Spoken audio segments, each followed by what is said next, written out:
Assalamualaikum warahmatullahi wabarakatuh.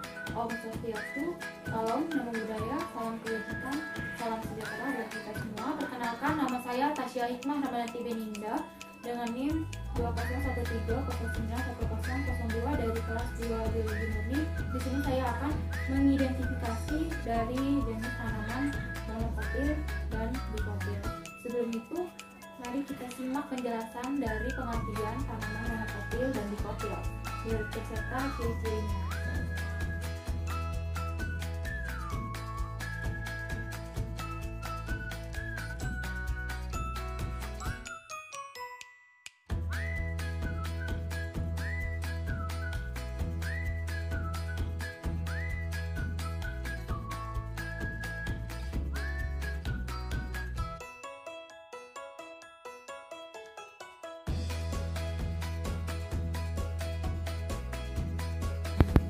Baik, di sini yang pertama saya akan membahas tanaman monokotil dari spesies Cordyline fruticosa L atau tanaman andong.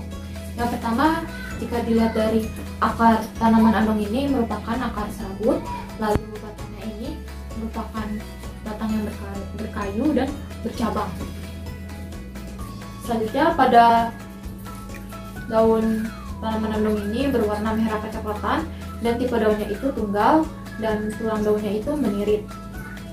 Jadi helaian bentuk dari daun tanaman andong ini berbentuk lancet dengan panjangnya 20-60 cm dan lebarnya 5-13 cm. Lalu ujung dan pangkalnya itu runcing dan tepinya rata. Lalu pangkal daunnya itu berbentuk seperti salam. Selanjutnya, bunga dari tanaman andong ini berkelipatan 3, serta bunganya itu merupakan bunga majemuk yang bermalai besar. Selanjutnya, panjang dari bunga tanaman andong itu antara 30-38 cm, yang dimana berbentuk melengkung dan bercabang. Selanjutnya, bunga dari tanaman andong berwarna keunguan dan terdiri dari kelopak bunga yang terdiri dari 6 lobus runcing, 6 benang sari, dan ketika berwarna merah terdiri dari 3 ovarium. Selanjutnya, biji dari tanaman andong itu merupakan biji tunggal. Selanjutnya, manfaat dari tanaman andong itu bisa digunakan sebagai obat sakit kepala, diare, disentri, TBC paru, asma, sakit kulit, inflamasi mata, sakit punggung, rematik, dan encok. Selanjutnya, tanaman monokotil dari pandan wangi dengan nama latin Pandanus amarylifolius Hox. Di sini jika dilihat akarnya itu berbentuk serabut, batang dari tanaman pandan wangi itu batangnya pendek dan hampir tidak tampak karena tertutup dari daun yang memeluk pada batang. Lalu batangnya itu bulat dan tunggal dan mempunyai akar yang tunjang dari pangkal batangnya. Selanjutnya, daun dari pandan wangi ini daunnya itu berbentuk hijau kekuning-kuningan. Daunnya itu daun tunggal, keras dan sedikit berduri halus pada tepi daunnya, yang dimana panjang daunnya ini 2-3 meter dan lebarnya itu bisa mencapai 8-12 cm, yang dimana tulang daun ini merupakan tulang daun sejajar. Selanjutnya, dari bunga pandan wangi ini itu berkelipatan 3, bunganya majemuk, berbentuk bongkol, dan berwarna putih. Selanjutnya, biji dari tanaman pandan wangi itu bijinya berbentuk tunggal. Manfaat dari tanaman pandan wangi bisa dijadikan pereda nyeri sendi, mencegah penyakit jantung, mengobati luka bakar ringan, menjaga fungsi penglihatan, menjaga kesehatan kulit, mengontrol kadar gula darah, dan mencegah penyakit kanker.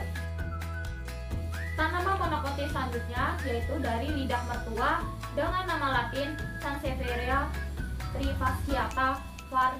Laurenti. Di sini bisa dilihat akar dari tanaman lidah mertua itu akarnya berbentuk serabut. Selanjutnya, batang dari lidah mertua. Batang dari lidah mertua itu tertutup oleh daun yang kaku, panjang, dan tebal sehingga dianggap sebagai batang semu. Batangnya itu berwarna putih pucat dan berserat padat. Selanjutnya, daun dari lidah mertua. Jika dilihat dari daun lidah mertua ini berbentuk lancet atau pedang, sehingga kadang disebut sebagai daun pedang-pedangan. Di sini Daun dari lidah mertua bisa mencapai 0,6 sampai 1,75 meter. Tulang daunnya sejajar dan ada beberapa jenis dari lidah mertua terdapat duri pada daun-daunnya. Selanjutnya, bunga dari lidah mertua itu berkelipatan 3, di mana bunganya dalam bentuk tandang panjang berwarna putih dan sangat harum. Selanjutnya, biji dari lidah mertua itu merupakan biji tunggal. Manfaat dari tanaman lidah mertua bisa dijadikan sebagai obat-obatan antiseptik, yaitu dari getahnya. Selanjutnya, akarnya dapat dimanfaatkan sebagai penyegar rambut. Selanjutnya, daunnya itu bisa dibakar untuk menyembuhkan sakit kepala, merangsang pertumbuhan rambut, dan mencegah diabetes jika direbus. Selanjutnya, kita akan membahas tanaman dikotil. Di sini ada jenis bunga asoka dengan nama latin Isora oceania L. Yang pertama, akar dari bunga asoka ini berakar tunggang, batangnya berkayu, tegak, dan bercabang. Dan tinggi dari batang ini bisa mencapai 7 meter. Daun dari asoka ini berwarna hijau dengan tulangnya menyirip. Tulang daunnya menyirip. Selanjutnya, bunga dari asoka. Tanaman bunga asoka ini memiliki bunga yang bersifat majemuk dan berkelamin 2 serta bergelombang seperti ini. Bunganya itu memiliki warna yang beraneka ragam, mulai dari merah, merah muda, kuning, putih, dan jingga. Jumlah bagian bunganya itu berkelipatan 4. Biji dari bunga asoka itu berkatiledon 2.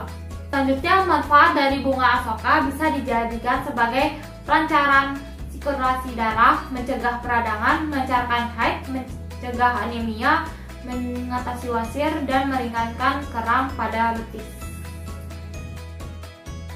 Selanjutnya yaitu sirih merah dengan nama latin Pipercrocatum Ruiz and Puff. Jika dilihat dari akar sirih merah ini berbentuk akar tunggang dan berwarna coklat kekuningan. Selanjutnya, batang dari sirih merah. Batang dari sirih merah itu berbentuk sulur dan bagian atasnya itu meruncing. Di mana batang sirih merah ini mempunyai warna yang khas, yaitu permukaan atasnya hijau gelap berpadu dengan tulang daun yang berwarna merah hati keunguan. Selanjutnya, daun dari sirih merah. Daun sirih merah itu menyerupai seperti jantung, tangkainya agak panjang tapi daunnya itu rata, ujungnya meruncing.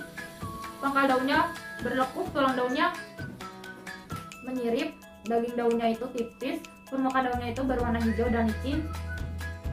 Daun-daunnya sirih merah ini bisa berukuran mencapai 8-12 cm per lembarnya dan panjangnya itu bisa mencapai 10-15 cm. Selanjutnya, bunga dari sirih merah. Bunga sirih merah itu bunganya majemuk, berbentuk bulir, dan terdapat daun pelindung kurang lebih 1 mm berbentuk lonjong.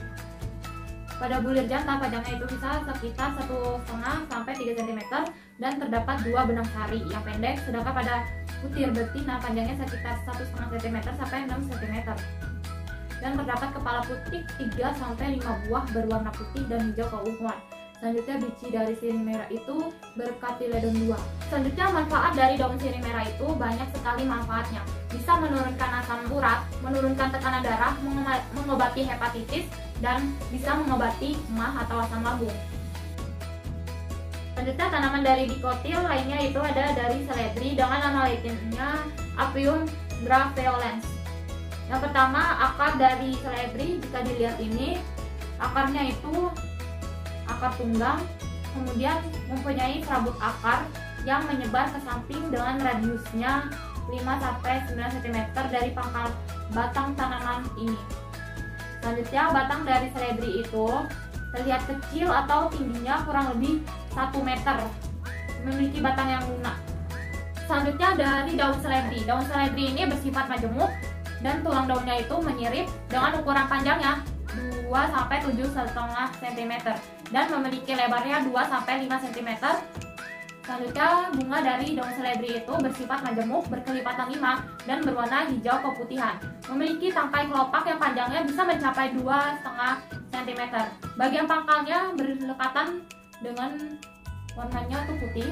Bunga seledri itu biasanya kecil, dan penyerbukan bunga dari seledri itu dibantu oleh serangga penyerbuk.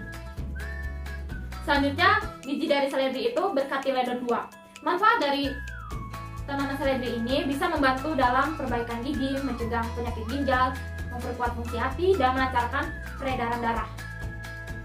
Dengan demikian penjelasan saya mengenai identifikasi tanaman monokotil dan dikotil. Kurang lebihnya mohon maaf.